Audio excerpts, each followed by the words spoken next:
Guardian और बड़े संख्या पे यहाँ पे माता बहन यहाँ पे उपस्थित हुए हैं। आप सभी को सनत मल्ला मुकेश सहनी की ओर से नमस्कार प्रणाम। साथियों पिछले 9 सालों से बिहार में हम लोग संघर्ष कर रहे हैं, लड़ाई लड़ रहे हैं और आज निषाद आरक्षण संकल्प यात्रा लेके निकले हैं। और इस बार हम लोग संकल्प लेने के लिए निकले हैं जैसे कभी हमारे पूर्वज बाप दादा ने संकल्प लिया था कि ये देश को आजाद कराएंगे और अंग्रेज से पौने 200 साल लड़ाई लड़े तब जाके देश आजाद हुआ। और उनका एक ही संकल्प था कि देश को आजाद कराएंगे और हमारे जो आने वाला पीढ़ी होगा वो आजाद भारत में सर उठा के जिएगा।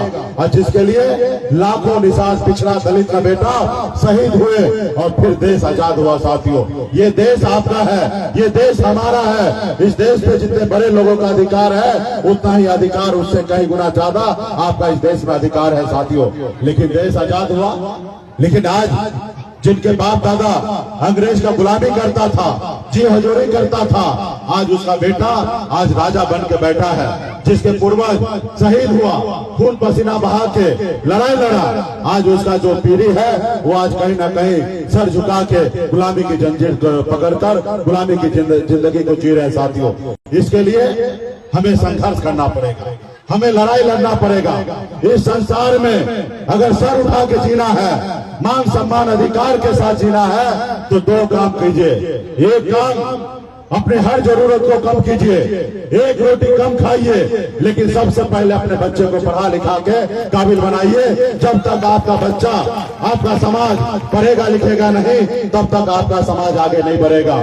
दूसरा कि अपने अधिकार के लिए संघर्ष कीजिए। जब तक आप अपने अधिकार के लिए संघर्ष नहीं कीजिएगा, लड़ाई नहीं लड़िएगा, तब तक आपका कल्याण नहीं होगा। साथियों पहले इस भारत देश में राजा हुआ करता था, 534 राजा हुआ करता था और राजा के घर में बच्चा जन्म लेता था, रानी के कोख से बच्चा जो जन्म लेता था वो राजा बनता था। लेकिन बाबा साहब भीमराव अम्बेडकर ने हमें संविधान दिया, लोकतंत्र दिया और इस लोकतंत्र में उन्होंने हमें वोट का अधिकार दिया। और उस वोट का अधिकार में इतना ताकत है कि एक गरीब मछुआरा का बेटा भी राज्य का मुख्यमंत्री और देश का प्रधानमंत्री बन सकता। ऐसे इस संविधान में हमें जगह मिला है। साथियों लेकिन आज आप देखिए आज क्या हो रहा है। आज सबसे ज्यादा संख्या हमारे पास है, हम इस देश के मूल निवासी हैं, लेकिन आज हम गरीब हैं। अंग्रेज जब आए इस भारत में तो पहले जमीन का टुकड़ा गरीब मजदूर को खास करके उनको दिया, जो मेहनत करने वाले थे और जो किसान थे उनको जमीन का टुकड़ा दिया गया। हमारे बाप दादा किसानी करते थे और उस समय में अंग्रेज को टैक्स दिया करते थे और जमीन का मालिक खास करके हिंदुस्तान में गरीब पिछड़ा आदिवासी दलित का लोग थे। लेकिन अंग्रेज जाने के बाद क्या हुआ, आज ये जमीन कहाँ चला गया। ये जमीन वो समझदार लोग जो अंग्रेज का गुलामी करता था उन्होंने अपने ऊपर लिखवा लिया, क्योंकि हमारा बाप दादा पढ़ा लिखा नहीं था, वो मूर्ख था, वो कुछ नहीं जानता था। उससे जहां हुआ एक बोतल शराब दे दिया और कोरा कागज पे साइन करा लिया और सारे संपत्ति उन्होंने कब्जा करने का काम किया। साथियों इसके लिए जरूरी है अपने आने वाला पीढ़ी को समझदार बनाना और इसके लिए जब तक पढ़ाई लिखाई नहीं करेगा तब तक समाज नहीं आगे बढ़ेगा और उसके बाद संघर्ष करना है। आज मैं यहाँ तक पहुंचा हूँ, आप हमें अपना नेता मान रहे हैं, आप अपना भाई मान रहे हैं, आप हमें अपना बेटा मान रहे हैं। आपको जहाँ हम बुलाते हैं वहाँ बगैर सोचे समझे अपने खर्चा से, अपने संसाधन से आप वहाँ पे पहुँचते हैं। आज मैं यहाँ तक पहुँचा हूँ, इसके लिए मैंने भी संघर्ष किया है, ऐसे नहीं पहुँचा। आज 42 साल का उम्र हुआ मेरा और 42 साल में 24 साल से मैं संघर्ष कर रहा हूँ। जब 18 साल का उम्र था तभी से मैं संघर्ष कर रहा हूँ। अपने गांव घर परिवार माता बहन सबको छोड़कर मुंबई जैसे शहर में जाके मेहनत किया, मजदूरी किया, 900 रुपए महीने पे नौकरी करता था। संघर्ष के बदौलत आज इस मुकाम तक पहुंचे हैं। हर एक निषाद का बेटा, हर दिन बेदा दुनिया मला का बेटा, हर एक दलित का बेटा मुकेश सहनी जैसे नेता बन सकता है, मुकेश सहनी की जगह पहुंच सकता है और हमसे भी आगे पहुंच सकता है। सिर्फ जरूरी है सही तरीके से ईमानदारी से संघर्ष करना। आज मैं लड़ाई लड़ रहा हूँ निषाद समाज के हक अधिकार के लिए। लोग बोलते हैं कि बताइए मुकेश सहनी को पार्टी चला रहे हैं और पार्टी के साथ साथ सिर्फ निषाद की बात करते हैं। अरे भैया आज पार्टी बना है, मैं मुंबई से दल बनाने के लिए नहीं आया था। मैं अपने समाज के हक अधिकार दिलाने के लिए आया था, अपने समाज के चेहरे पे मुस्कान दिलाने के लिए आया था, उसको दो पल की खुशी दिलाने के लिए आया था। एक परिस्थिति बना कि पार्टी बना। आज पार्टी में निश्चित तौर पे हर जाति वर्ग के लोग हैं, लेकिन हर वर्ग के लोग जो है वो पार्टी में लाभ लेने के लिए, विधायक बनने के लिए, मंत्री बनने के लिए, सांसद बनने के लिए है। लेकिन आज भी खून पसीना निषाद समाज का बेटा सिर्फ बहा रहा है, सिर्फ अपने बच्चे के भविष्य के लिए, और उनको पता है कि मेरा नेता सन ऑफ अल्लाह है और इसके लिए मैं काम कर रहा हूं। साथियों, तो आज ये निषाद समाज जो है ये मेरे लिए मेरा जात नहीं है, ये मेरे लिए परिवार है और मैं इसको परिवार मानता हूँ। और मैं निश्चित तौर पे जब परिवार की बात होगा तो वहाँ पे परिवार के लिए रहेंगे, जब राज्य की बात होगा तो सबसे पहले बिहार के लिए रहेंगे, जब देश की बात होगा तो पहले हम भारत के लिए रहेंगे और फिर पृथ्वी के लिए अगर बात होगा तो पूरे सहारा के लिए रहेंगे। साथियों, तो आज हम लोग अपने हक अधिकार के लिए लड़ाई लड़ रहे हैं। आज हम लोग लड़ाई लड़ रहे हैं कि निषाद समाज को आरक्षण मिले। आज बंगाल में आरक्षण है, दिल्ली में आरक्षण है, लेकिन बिहार में, उत्तर प्रदेश, झारखंड में नहीं लागू है। और ये काम किनका है? ये सरकार का काम है। एक तो पहले का सरकार जो हमारा काम नहीं किया, एक अभी का वर्तमान में जो मोदी जी की सरकार है वो आज हमारे लिए काम नहीं कर रहा है। और एक दोषी आप है कि आप अपने समाज के हक अधिकार के लिए आप लोगों ने संघर्ष नहीं किया। आज संघर्ष कर लेते, आज लड़ाई लड़ लेते। 30-40 साल पहले जैसे कभी लालू प्रसाद यादव जी लड़ाई लड़े, जैसे कभी स्वर्गीय रामविलास पासवान जी लड़े, जैसे कभी हमारे उत्तर प्रदेश में मुलायम सिंह यादव लड़े, जैसे हमारे उत्तर प्रदेश में एक दलित की बेटी हमारे मायावती जी लड़ी। उन्होंने लड़ा, संघर्ष किया, उनको लोगों ने उनके साथ दिया, उनको पार्टी में मजबूती हुआ। बिहार में भी 15 साल मुख्यमंत्री नीतीश लालू जी बन के रहे, अपने लोगों को आगे बढ़ाए, अपने समाज को आगे बढ़ाए। अगर काश निषाद समाज में भी ऐसा नेता पैदा होता, जन्म लेता, संघर्ष करता, लड़ाई लड़ता, आज हमारा दर्जनों भारत में निषाद का बेटा कलेक्टर होता, आज हमारा निषाद का बेटा डॉक्टर होता, आज निषाद का बेटा SDO होता, BDO होता, आज हमारा निषाद का बेटा डॉक्टर होता। लेकिन ये नहीं हुआ।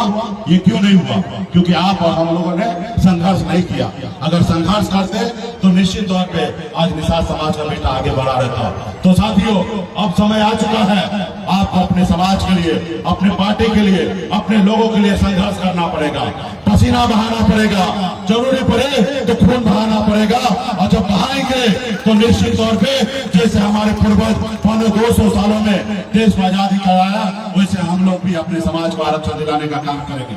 आज मोदी जी है, देश के प्रधानमंत्री हैं, आज उनका काम है, वो चाहेंगे तो 12 घंटे में निषाद समाज को आरक्षण लागू कर सकते हैं, लेकिन वो नहीं चाह रहे हैं। आज वो नहीं चाहते हैं कि गरीब मछुआरा का बेटा आज वो आगे बढ़े, आज वो संघर्ष करते रहे। आज बताइए, आज हमारा समाज का बेटा इलाज के अभाव में दम तोड़ दे रहा है। आज हमारे समाज के पास पैसा नहीं है जो अपने बच्चे को पढ़ा लिखा सकता है। ये काम किसका है? ये काम भारत सरकार का काम है, ये काम राज्य सरकार का काम है। आज लेकिन भारत सरकार क्या काम कर रहा है? गरीब को गुलाम बना रहा है, 5 किलो चावल दे रहा है, उनसे वोट लेने का काम कर रहा है। आज कहीं ना कहीं गुलाम बना रहा है। आज मंदिर मस्जिद की बात करता है, सरकार का काम मंदिर मस्जिद बनाना नहीं है। सरकार का काम है गरीब के लिए, बच्चे का इलाज के लिए हॉस्पिटल बनाना, गरीब के बच्चे का पढ़ने के लिए स्कूल यूनिवर्सिटी बनाना, ना कि मंदिर मस्जिद बनाने की बात है साथियों। तो इसलिए साथियों, आपको समझदार होना पड़ेगा, आपको लड़ाई लड़ना पड़ेगा। जो आपके बच्चे को गुलाम बनाना चाहता है, ऐसे लोगों से लड़ाई लड़ना पड़ेगा। और जब लड़ाई लड़ेंगे तो आपका आने वाला पीढ़ी आगे बढ़ेगा साथियों। तो इसके लिए आप सभी को संघर्ष करना पड़ेगा, लड़ाई लड़ना पड़ेगा। जैसे दूसरे लोगों ने लड़ाई लड़ा, संघर्ष करके अपने मुकाम को हासिल किया, वैसे आपको भी लड़ाई लड़ना पड़ेगा। आज हमने सर पे कफन बांध करके पटना से 101 दिन के लिए यात्रा पे निकले हैं। जो हमारी सुनेगा हम उनकी सुनेंगे, जो हमें आरक्षण देगा, आरक्षण नहीं तो गठबंधन नहीं, गठबंधन नहीं तो वोट नहीं का नारा लेके आए हैं। और वोट नहीं तो दिल्ली की सरकार नहीं साथियों। आज बिहार में निषाद बिन बिल्दार नुनिया मल्लाह चाहे तियर महपर चौधरी तमाम निषाद के 50 उपजाति है। आज अगर एक हो जाएंगे तो आज आपके पास शक्ति क्या है? जैसे हनुमान जी के पास शक्ति था, उनको अंदाजा नहीं था कि 7 समुद्र पार करके लंका को जला सकते हैं। आज वही शक्ति बिहार, उत्तर प्रदेश, झारखंड में निषाद का बेटा के पास है। अगर एक साथ हो जाए, अपने पैर पे खड़ा हो जाए, जो हमारा दुश्मन होगा उसके लिए दिल्ली इतना दूर कर देंगे कि लंदन से भी ज्यादा दूर हो जाएगा। जो हमसे दोस्ती करेगा उनको कुर्सी दिल्ली का मिलेगा, जो हमसे दुश्मनी करेगा उसको दिल्ली का कुर्सी नसीब नहीं होगा। साथियों, 60 लोकसभा सीट हम अकेले इस राज्य में, तीनों राज्य में जिताने हराने का काम कर सकते हैं। साथियों, सिर्फ जरूरी है संगठित होना, संकल्पित होना, संघर्ष करना, और इसके लिए संकल्प लेना पड़ेगा ताकि मोदी जी को लगे, देश के अलग अलग नेता को लगे कि निषाद का बेटा जाग चुका है। उनको एक भ्रम है, खास करके जितने भी देश में पॉलिटिकल पार्टी है उसको भ्रम है कि निषाद का बेटा, पिछड़ा दलित का बेटा अपना वोट बेचता है। उस भ्रम को उसको तोड़ना पड़ेगा, उनको बताना पड़ेगा कि अब निषाद का बेटा वोट बेचेगा नहीं, निषाद का बेटा अपने आने वाला पीढ़ी के लिए, हक अधिकार के लिए लड़ाई लड़ेगा। तो क्या आप लड़ाई लड़ने के लिए तैयार हैं? क्या आप संकल्प करने के लिए तैयार हैं? क्या ये आवाज मोदी तक पहुंचेगा? अरे भैया, पीछे जो खड़े हैं उनको भी कह रहा हूँ, क्या ये आवाज मोदी जी तक पहुंचेगा? आप लड़ाई लड़ने के लिए तैयार हैं? हाँ, तो मोदी जी तक कैसे बात पहुंचेगा? तो यहाँ पे वीडियो कैमरा वाले हैं, जब आप संकल्प लीजिएगा तो मोदी जी देखेंगे। कैसे देखेंगे? ये वीडियो बनेगा, और वीडियो बना के रात में मोदी जी के पास भेजेंगे और उसको लिखेंगे कि मोदी जी अभी भी मेरा हक अधिकार दीजिए, नहीं तो आपका कुर्सी कहाँ चला जाएगा आपको भी पता नहीं चलेगा। इसलिए आप भ्रम से निकल जाइए, आप अपना नेता से पूछ लीजिए हर कोना कोना में बिहार का कि बिहार में क्या चल रहा है, तो लोग कहेगा कि बिहार में सिर्फ गंगा जल चल रहा है, गंगा जल चल रहा है, गंगा जल के अलावा कुछ भी नहीं चल रहा है। और पता कर लीजिए और आरक्षण लागू कर दीजिए, नहीं तो खेला होगा। जैसे बंगाल में ममता दीदी ने खेला किया, वैसे बिहार में निषाद का बेटा खेला करेगा। इसलिए तो देखेंगे कि एक एक निषाद का बेटा, कल तक इसका बाप दादा अपना वोट को बेचता था, अभी निषाद का बेटा, माता बहन सभी हाथ में गंगा जल लेके एक स्वर से संकल्प कर लिया है कि अपना वोट को नहीं बेचेंगे। संकल्प कर लिया है कि एक रोटी कम खाएंगे लेकिन अपने बच्चों को पढ़ाएंगे लिखाएंगे। जब ये देखेंगे मोदी जी तब वो सोचेंगे और वो डरेंगे, और जब डरेंगे तो आपका आरक्षण का काम करेंगे। और जब आरक्षण होगा तो हर एक निषाद के घर पे खुशी आएगा, हर एक निषाद का बेटा डॉक्टर इंजीनियर बनने का सपना देखेगा, हर एक घर में निषाद का बेटा आगे बढ़ने का सपना देखेगा। इसलिए हम लोगों को 4, 6, 10 विधायक बनाना, 10 विधायक सांसद बनाना, ये लक्ष्य कभी नहीं था, ना है और ना कभी आगे रहेगा। हमारा लक्ष्य एक ही है कि निषाद को आरक्षण दिलाना। आरक्षण नहीं देंगे, उनसे आखिरी सांस तक हम लड़ाई लड़ते रहेंगे, संघर्ष करेंगे। क्या होगा? लड़ेंगे, गिरेंगे, फिर उठेंगे, फिर लड़ेंगे, फिर गिरेंगे, फिर उठेंगे, फिर लड़ेंगे, और लड़ते लड़ते एक दिन हार को भी शर्मिंदा होना पड़ेगा, और एक ना एक दिन हमें जीत दिलाएगा। साथियों, हम लड़ेंगे। आज क्या हुआ? आज लोगों ने सोचा कि गरीब पिछड़ा का बेटा कल तक गुलाम था, आज सरकार में मंत्री बन गया है, ऑर्डर दे रहा है, आज इसको रोको। नहीं रोकोगे तो ये समाज आगे बढ़ जाएगा। इसको रोको, इस समाज को रोको। लेकिन मोदी जी, आप हमारे विधायक को ले लिए, क्या हम रुके? आप हमें मंत्रिमंडल से बाहर किए, क्या हम निषाद रुकने वाले हैं? हम वो निषाद हैं जो रामचंद्र जी को नाव से पार लगाने वाले हैं। हमारे पूर्वज एक रब है, पूनम देवी जी है, वीरांगना पूनम देवी, अमर साई चुब्बासानी के हम वंशज हैं। हम कभी किसी से गद्दारी नहीं करते हैं, और जब जो हमसे गद्दारी करता है, समय आने पे उनको हम अपनी औकात दिखा देते हैं कि उनकी औकात क्या है। और बिहार में आपने देखा, जहाँ में चुनाव हुआ, सबका औकात पता चल गया, किसका कितना औकात है। पुराने में चुनाव हुआ, हर नेता का पता चल गया किसका कितना औकात किसका है, और मेरा भी मुझे पता चल गया। आज बिहार में एक एक कोना में निषाद का बेटा सिर्फ पसीना बहाने के लिए नहीं है, खून बहाने के लिए तैयार है, और माता बहन भी अपने बच्चे के भविष्य के लिए लड़ने के लिए तैयार है। क्या आप लोग लड़ने के लिए तैयार है ना? हाँ, मोदी जी के इधर कैमरा दिखाइए भाई, तब ना जाएगा, तो पता चलेगा कि जब एक वीरांगना फूलन देवी से उत्तर प्रदेश में चंबल से लेकर पूरा प्रदेश डरता था, और यहाँ पे तो हजारों हजार माता बहन खड़ा है, हर एक माता बहन फूलन देवी कोई का रूप है, एक रूप का श्रृंगार के साथ खड़ा होने के लिए तैयार है, तो आप लोग संकल्प लेना पड़ेगा। आप सबके पास एक दवा आया होगा, गंगा जल है नाम का, जिससे सब लोग पवित्र होता है। और पंडित जी अक्सर हम लोगों को जब शुद्ध करते हैं तो गंगा जल देते हैं, और हम भी पंडित जी बन के आए हैं आपके बीच में। अभी आप लोग गंगा जल निकालिए और ढक्कन को खोलिए, ढक्कन को खोलिए और हाथ में ऐसे लीजिए, चुरू में जैसे चुरू होता ना ऐसे लीजिए, और जब हाथ में लीजिएगा तो शुद्ध होइएगा, और ऐसे हाथ कीजिए ताकि कैमरा में बढ़िया से रिकॉर्ड हो। जो यहाँ पे निषाद का बेटा होंगे, जो निषाद की माता बहन होंगे, सब लोग संकल्प करेंगे, और जो निषाद नहीं होंगे तो मुझे तो कोई फर्क नहीं पड़ता है। तो जो निषाद है वो हाथ में गंगा जल लीजिए, सब जल्दी जल्दी लेने का काम कीजिए और एक दूसरे को देने का काम कीजिए। और वीडियो वाला मीडिया भाई इसको कैप्चर कीजिएगा और बिहार को बताइएगा कि अब निषाद का बेटा वोट बिकेगा नहीं। और जैसे जैसे हम पढ़ रहे हैं आप लोग भी संकल्प पत्र पढ़िए। मैं बाबा केवल महाराज, भगवान वेद व्यास, प्रभु श्री राम, भगवान गोराज निषाद, बाबा अमर सिंह, बाबा काशी, बाबा जय सिंह महाराज, बाबा कारिक महाराज, बाबा कोयला, माता कमला, अमर सही चुपासानी,